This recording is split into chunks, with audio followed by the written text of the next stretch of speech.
Welcome back, everyone. It's another King's Crowd podcast. I'm your host, Brian Belley from King's Crowd, and as we are every week, we are joined by industry insider Scott Kitun. How you doing, Scott? Pretty good. Yourself? Awesome. I'm doing okay. I got it's October 14th here, so tomorrow being October 15th, the tax filing like a big extension, day or something? It's a day, it's tax filing extension deadline. And I actually was just going, so I do my own taxes, and I was counting the number of K1s I have to input this year. I only have 22 scheduled K1s to input, but for anyone who's done that through going through TurboTax, it can be a bit of a nightmare.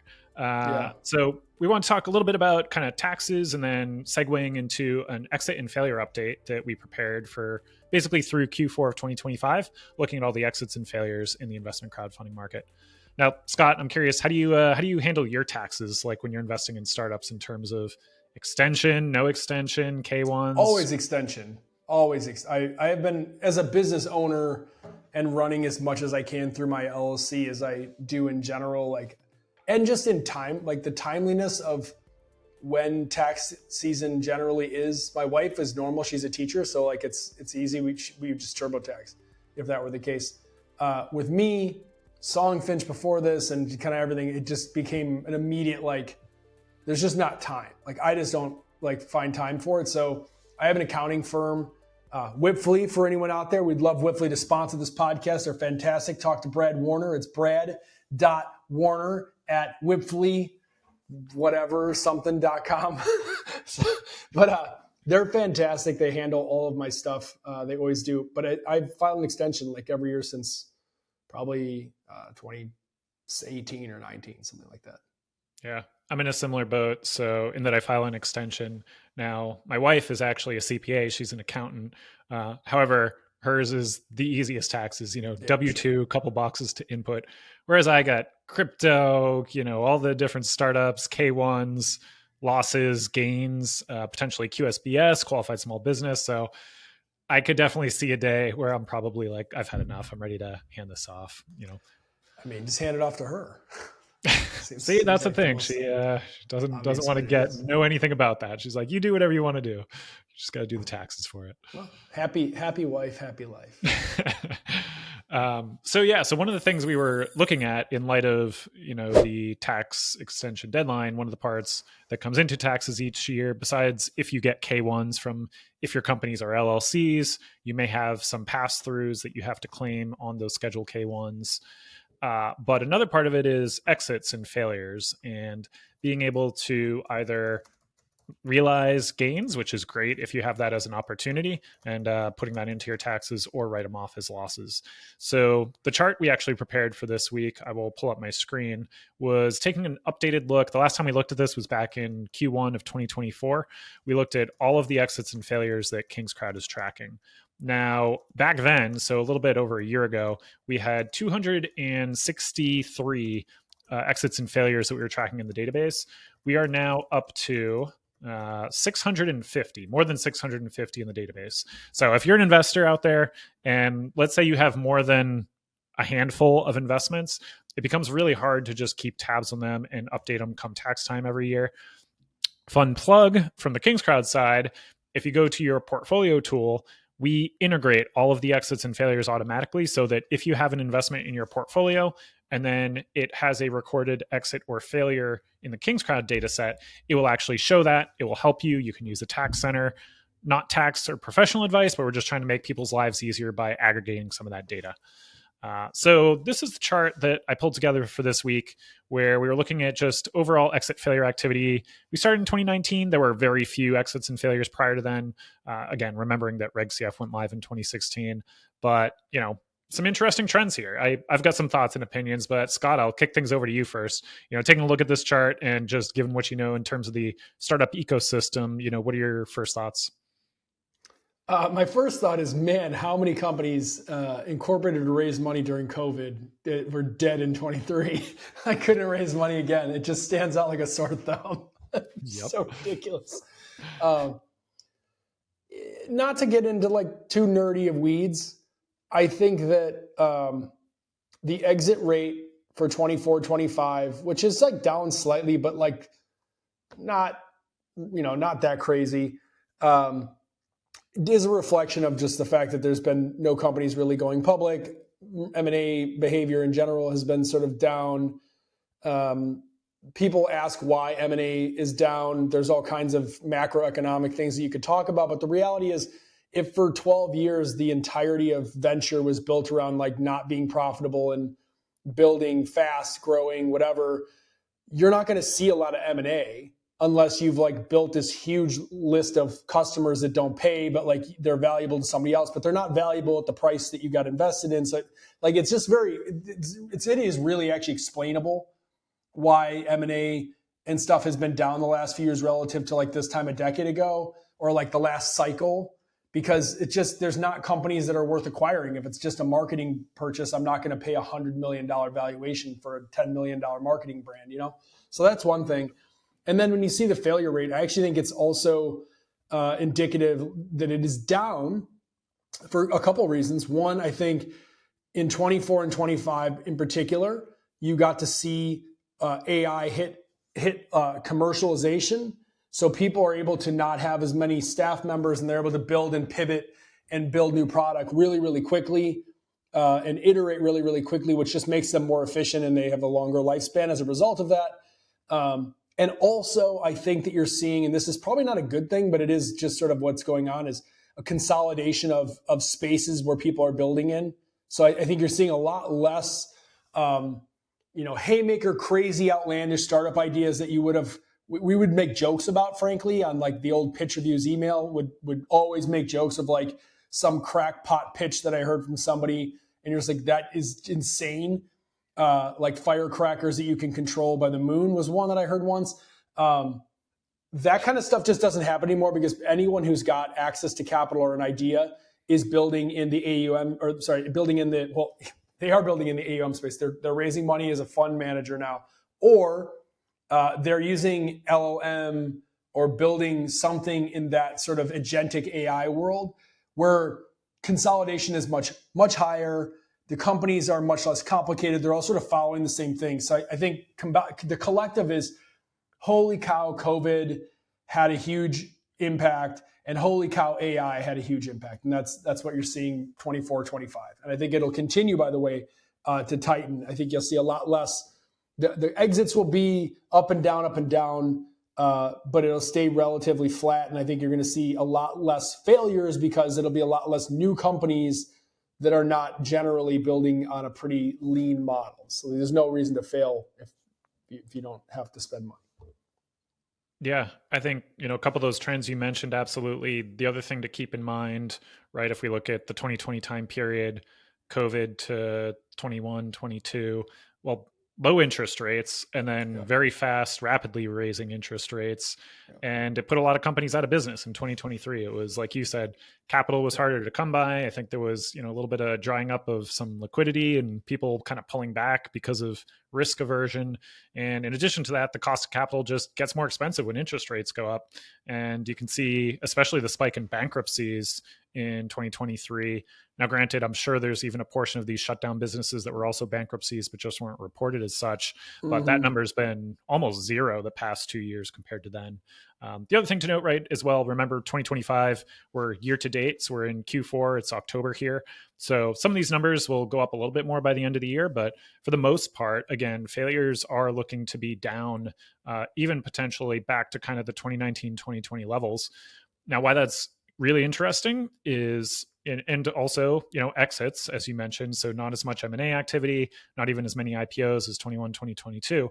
But the denominator, the number of companies that make up this data set now grows each year. So if we're seeing 1,500, 2,000 new issuers every single year, this as a percentage is also getting much smaller, never mind the absolute number. So if everything was holding steady, if we saw, say, a 10% failure rate, right, these bars would actually continue to increase year over year as more the pool of issuers grows. But the fact this is dropping really highlights to me that the impact of some of those trends, like you notice, like AI and being able to extend your runway and operate more lean with a smaller team, it's having an even bigger impact. So that makes this even more and more interesting. I mean, Now, I agree with you, Brian. I just want to highlight, I think this is the hot take of it, and probably a lunacy take, but I really do believe that the lack of failure has a lot to do with the lack of taking big shots. I think you've got government contract defense type tech companies that are out there taking shots. You've got cancer research and other things that, like previously, we would call taking a big shot. But they're all being run by AI. They're all being utilized in the same general field. And so when you don't have people out there like inventing doggy apps and other shit that, like, for whatever reason does take off, but then usually does not take off. I mean, just think about it. What is, like, I don't even know if people follow it as much anymore, but like TechCrunch. Like when you see TechCrunch highlights, like you don't see random plugs for random companies that raise money that are like, don't start with like agentic AI company who's taking on legal or taking on contract it's always the same thing. And so, like, I feel when you have that, there's just a lot less failure rate because there are just a lot less companies. There might be more companies aggregate who are entering the field, but they're all entering the field at the same places. And so, like, the failure rate is that they just consolidate or whatever. They're not going to disappear in 18 months or 6 months or 9 months like we used to see all the time. Couldn't raise or did raise and then couldn't raise again, whatever. Like, that's just not happening because I think people have consolidated their effort, talent, and time into like three things. And I think you're just going to see, PE-ification of small business and venture, where it just gets leaner and tighter, and the model just kind of is just tighter and tighter and tighter. I don't know. That's what I think. I can't disagree with that. I'm curious, is another potential reason, or where do you maybe think, if at all, if this comes into it, but is it the fact that there's more and more capital available now where maybe companies that shouldn't be continuing on are able to raise capital? Or what are you seeing in terms of the deal flow that's coming across your desk? If you have a good company and you're a proven operator type person with a network, it's never been easier to raise an absurd amount of money. And like, we keep hearing this, and I don't even want to say it out loud because I'm so tired of the AI bubble conversation. Yeah, we're in a bubble. You're always in a bubble. Like, you're always at some point. It's just a matter of like, how big does it get before it bursts? Is it super big and the burst makes a loud crack sound, or is it like and just lets out? Like, we're always in that midst with tech because we're always trying to make things really big. So for those people in the AI space who have previous history, worked at the right places, hired the right people, they're able to raise a ton of capital. I actually think it's really, really hard to raise capital in a bunch of sectors. That fintech is one. Fintech that's not infrastructure for private. If you're in the infrastructure for private race, you could raise, basically, you just knock on BlackRock's door and they just hand out a check and then they meet you afterward.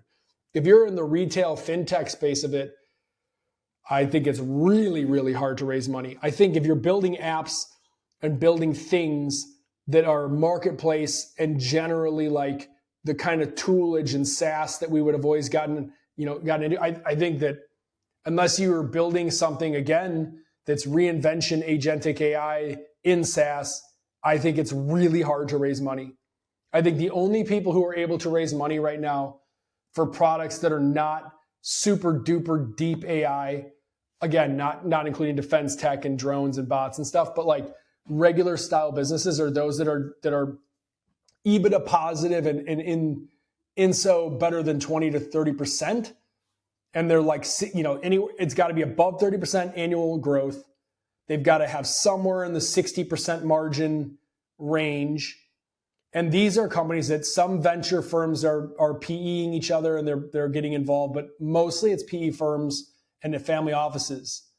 And that's where the capital is coming from. So I think pitching to angels is really difficult right now, unless you're, like the number of angels that are putting their money into like late stage Anthropic and random deals trying to catch on late and not into the early pre-seed stuff that they used to do is a ton. And then, then there's a bunch of little mini funds that are investing in small niche business areas like always. And that's probably normal. So it's probably not that hard to get your first 500K, but I think it's much tougher after that. Yeah.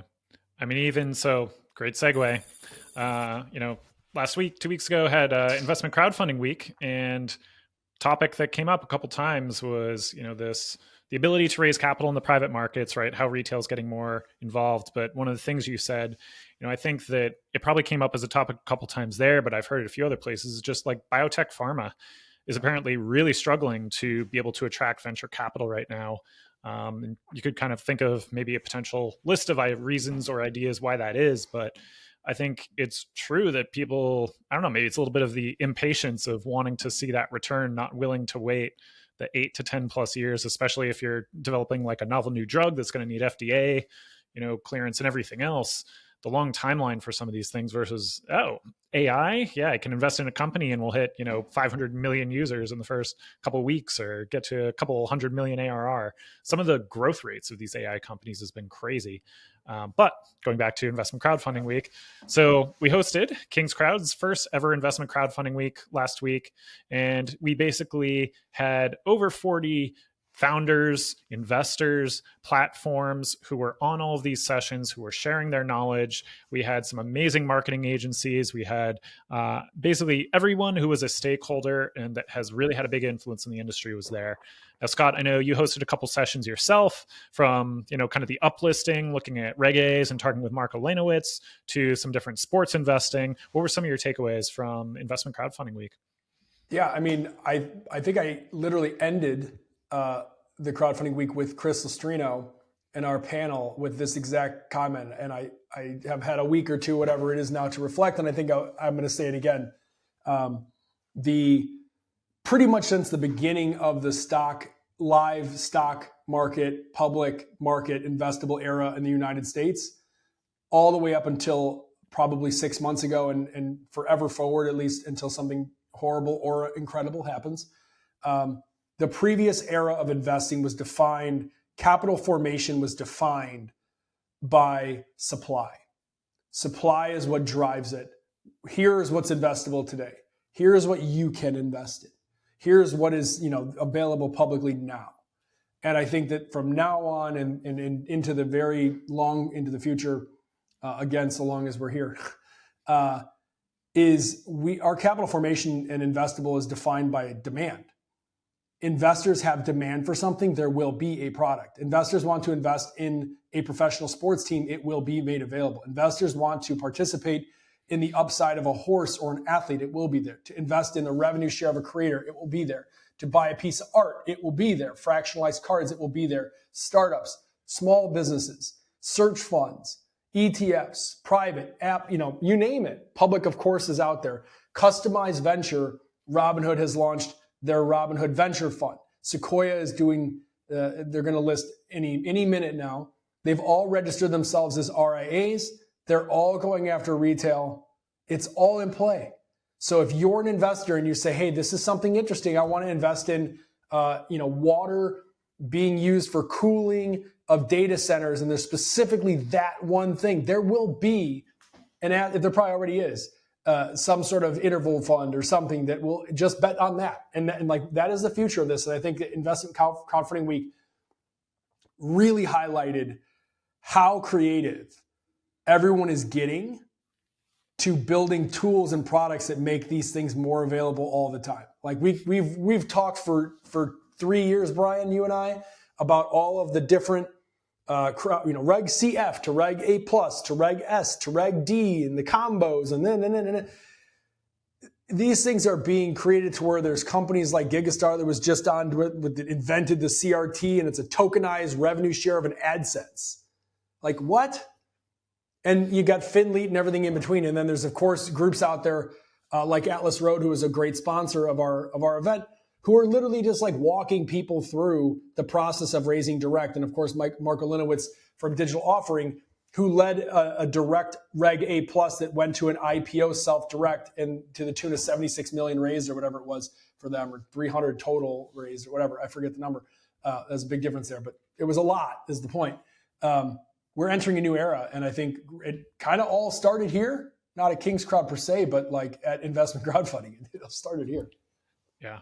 I mean, not to spoil any potential future of what we might have in mind here, but I think the idea was, hey, let's get a bunch of people in the industry together. And I think there were several people that noticed that some of the people attending this weren't just industry insiders, right? Usually there's these events and you get, sure, a lot of like the experts that I talked about, but that's it.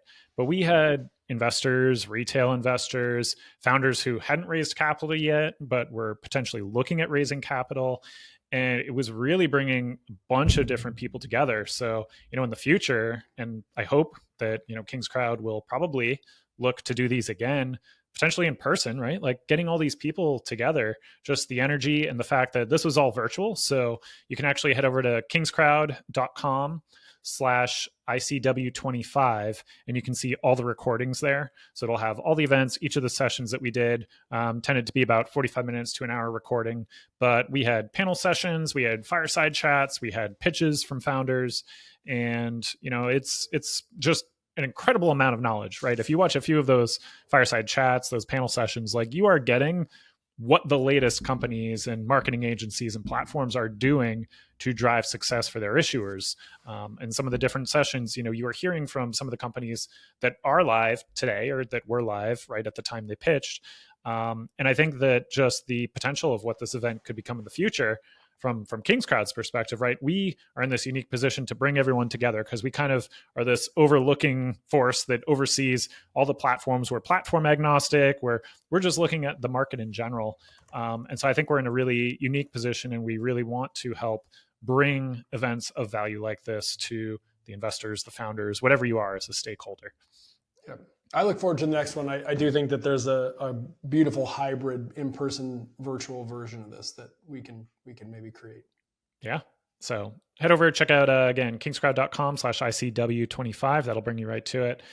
Scott, before we sign off, you said one thing there, and it's just got my mind thinking there's a complete tangent out in left field. So, putting investment crowdfunding week behind us, but you mentioned, you can invest in anything now. There's whether it's, ETFs or sports or rev shares and different things. Now, obviously, there's been a lot of the betting markets in the news, right? Between Kalshi and Polymarket and everything else. Where do you is there a blend there? Like, where do you draw the line between what is investing versus what is just, I won't call it gambling, right? Sports betting, but it feels like it's kind of two different things. Or does this all just become like one continuum of the same thing in the future where you are investing in stocks right in the same place where you're betting on any random event you can think of, whether someone's going to release an album next week or something? Yeah. I mean, I've said this on several of my own podcasts that I do think that it's like kind of the same thing, and that particularly retail, when I was doing the Hamilton Lane for Republic and I did study groups of retail investors, and the majority of them would prefer to just put money on the Bears cover versus put money in Hamilton Lane, because it's like, well, I might win $1,200 on FanDuel like tonight, and you're telling me $500 on that, and I might have $3,000 in 4 years or 5 years. Like, who gives a shit? I might not be alive then.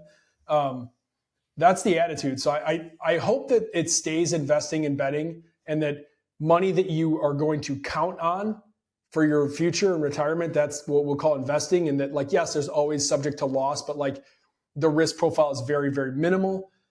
On the betting side, though, I do think that volatility drives everything, and FOMO drives everything, and the interest of getting rich quickly drives everything.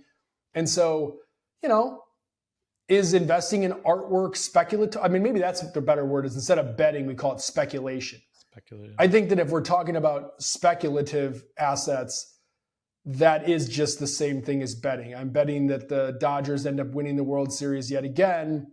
I speculate that they will. I also speculate that the price of Bitcoin will not reach $150,000 per coin by January 2026. I speculate. I, by the way, have the same bet on Robinhood prediction market for both of those. So they are both speculative to me. And I think that is investing in 2026 and in the future, which goes to my point earlier, right? It's all demand driven now. Yeah. If you want to bet on Lady Gaga, Taylor Swift and Travis Kelce getting married and divorced within 12 months, I can make that shit happen for you. Like, not the divorce, but I wish them the best. Yeah, I try and think about it as, okay, maybe it's assets that have a yield, right? So if it's a business or it's something that produces something, right, you're investing in that. But if it's predictable, and I think that's the different thing. Right. If you've got PE run funds and businesses that have predictable revenue over a period of time, that works. I think it's when you get into the crazy stuff that, like, venture to me is speculation. I was just going to make the point, like some of the early stage stuff, if you have no data to go off, it's kind of still speculative, right? I want to create my own speculative prediction market, which is when I see someone make an investment in a company, I could short it. If I could just short how much I don't think that company is going to succeed based on who invested in it, I would take that market all day long. I could retire on that market. I'm pretty sure. Well, I think it's a good place to wrap up. Thank you, Scott. And thank you all of you for joining us as always. So feel free to head over to kingscrowd.com, create your free account. We have a weekly newsletter, get a lot of these great data-driven insights, and we'll see everyone back here next week.